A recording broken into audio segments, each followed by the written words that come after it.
Smart Ideas avec BNP Paribas. Découvrez des entreprises à impact positif.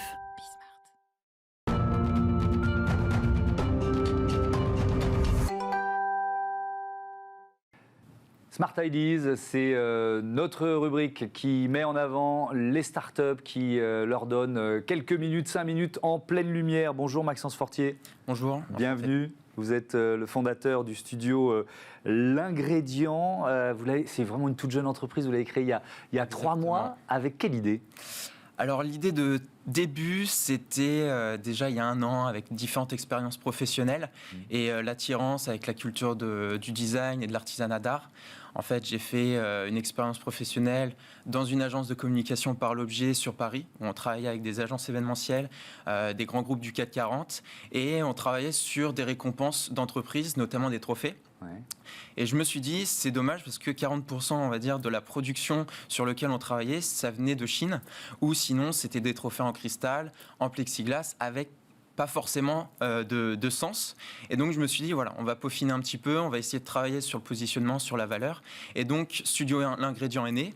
Et on est spécialisé, en fait, dans la création et la fabrication de trophées durables sur mesure pour le monde de l'événementiel. Donc, des trophées durables, ça veut dire des trophées en matériaux recyclés, c'est ça ? Comment vous sourcez ? Quels matériaux vous avez décidé de travailler, de choisir ? Alors, beaucoup. Ouais. Tout d'abord, le bois. On part sur vraiment des matières naturelles.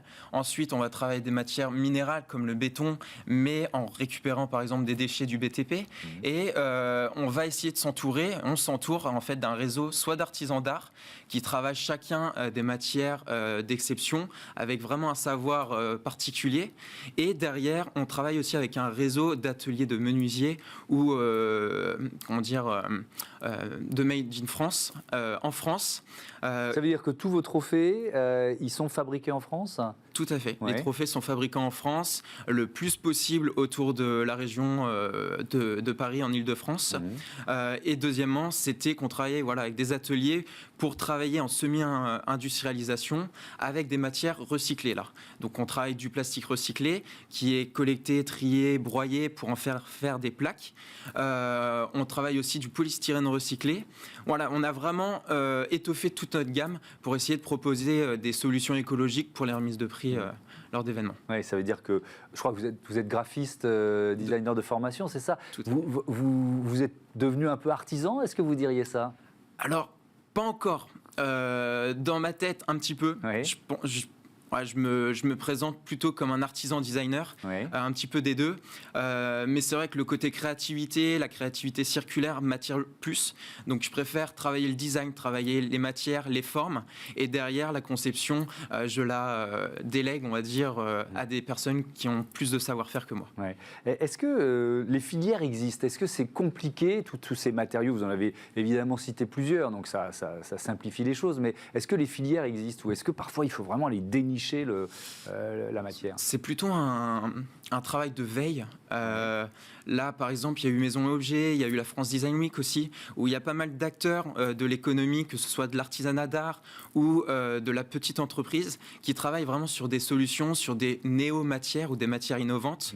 Et c'est là-dessus que je travaille essentiellement, pour essayer de me démarquer et avoir un positionnement différentiel de la concurrence. Est-ce que sur certains matériaux recyclés, c'est impossible de les trouver en France ? Oui. Ouais. Oui. Par exemple le polystyrène. Il y a quelques startups ou quelques entreprises qui commencent à développer, que ce soit de la décoration à base de sol, à base de murs en polystyrène, mais c'est vrai que derrière, il y a tout un réseau de tri de déchets où on n'a pas forcément les structures non plus en France. Vous en êtes tout de votre développement ? 3 mois d'existence, vous avez quelques clients déjà ? Ça a bien démarré ? Oui, je suis assez content. C'est vrai qu'après, il y a eu une période Covid qui était assez compliquée. Là, on est post-Covid. J'ai eu raison, on va dire, de me lancer. Ça marche plutôt bien, surtout à cette rentrée-là en septembre, où il y a beaucoup de projets qui sont en route, que ce soit des trophées en bois, des trophées en plastique et d'autres idées aussi ingénieuses. Et pour finir, c'est vrai qu'au mois de septembre, il y a une vraie actualité, c'est qu'on a été invité, j'ai été invité par France Design Week, mais Loire-Vallée, qui est située dans la région centre, pour exposer mes nouveautés en termes de trophées. Et derrière, on a eu un partenariat aussi où on réalise une dizaine de trophées à partir de chutes de cuir.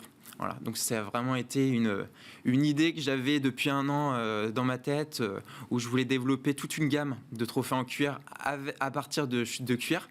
Et finalement, voilà, ça a été fait. La remise de prix est le 23 septembre. Eh bien, bravo. Merci beaucoup, Maxence Fortier. Bon vent à votre studio. L'ingrédient, voilà, c'est la fin de cette émission passionnante. Comme souvent, je vous donne rendez-vous demain sur Bismart, la chaîne des audacieuses et des audacieux. Salut.